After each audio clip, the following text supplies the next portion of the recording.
Dans cette vidéo, je vais vous montrer comment convertir simplement votre script Python en exécutable.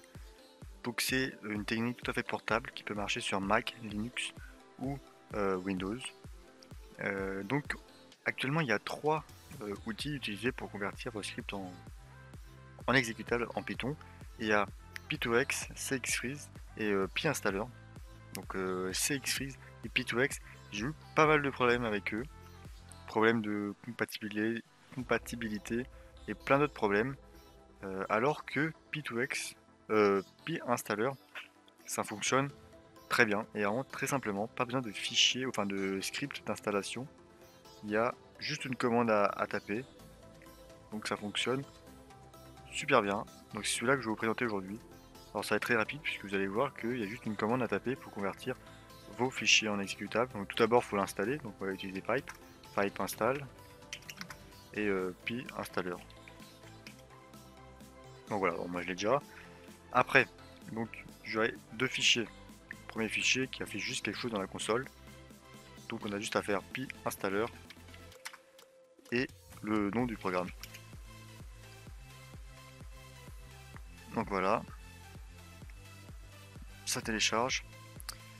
Et donc il y aura deux dossiers qui vont se créer, enfin même trois. On va s'intéresser seulement à dist. Et ici il y a donc l'exécutable. Alors il va vous mettre plein de choses, c'est des choses qui utilisées afin de faire fonctionner votre script. Donc bon, vous pouvez éclater et regarder ce qu'il y a. Pas très utile. Hop, donc si on exécute l'exécutable, on voit bien qu'on a notre script qui s'exécute. Donc voilà. Donc maintenant, avec PinSaver, on peut faire passer des arguments en ligne de commande afin, par exemple, si on veut convertir une interface graphique en exécutable, on ne veut pas avoir la console qui se lance derrière. Voilà, donc là j'ai un exemple de script. Bon, Tkinter tout à fait basique, juste une fenêtre. Et donc moi je veux seulement la fenêtre et pas la console derrière. Donc il va seulement falloir mettre un argument pour avoir ça.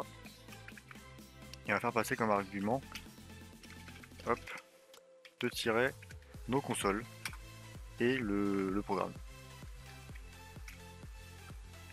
Donc là encore une fois c'est la même chose. Peut-être un peu plus long vu qu'il y a plus de code et plus de librairie. Mais en moyenne c'est très rapide à convertir. Donc là, interface. Vous voyez qu'il y a un peu plus de choses, que normalement ça importe Tkinter avec, donc c'est normal. Et hop, donc j'ai juste l'interface, bien convertie en exécutable. Donc ça marche vraiment très bien. Il n'y a pas de problème lorsque vous convertissez. Il n'y a pas de code qui disparaît. Donc pour voir la liste des commandes disponibles, je vous invite juste à regarder la doc officielle et vous avez la liste des commandes. Voilà, pour faire des imports, importer des choses qui n'est pas dans votre code, les icônes. Bon, il y a plein de choses. Je vous laisse regarder, ça sert à rien que je fasse ça, c'est pas l'intérêt. Voilà, voilà. Donc j'espère que cette vidéo vous a plu. Donc c'était vraiment très rapide puisque c'est très simple et très rapide à faire. Et je vous retrouve pour une prochaine vidéo.